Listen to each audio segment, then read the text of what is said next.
कराची के इलाके नागन चौरंगी के करीब रैंड तशद्दुद से नौजवान की हलाकत का मुकदमा सर सैयद थाने में दर्ज कर लिया गया। नागन चौरंगी के करीब 22 साला नौजवान बाज़ार अफराद की जानिब से तशद्दुद का निशाना बनने के बाद जाँ बहक हो गया था। सोशल मीडिया पर तशद्दुद की वीडियो वायरल होने के बाद पुलिस हरकत में आई और 4 मुल्जिमान को गिरफ्तार कर लिया था।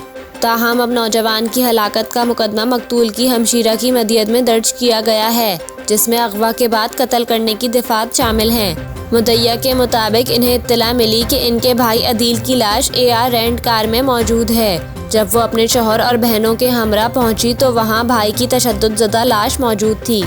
FIR में खातून का कहना है कि भाई पर बेईमाना तशद्दुद किया गया, हाथों और पैरों की उंगलियां तोड़ दी गईं। मुद्दइया के मुताबिक इनके भाई अदील को मुल्जिमान अली नवाज, अम्मार, हसनान, सफ़ीर और दीगर अफराद ने किसी तनाज़े पर अगवा किया।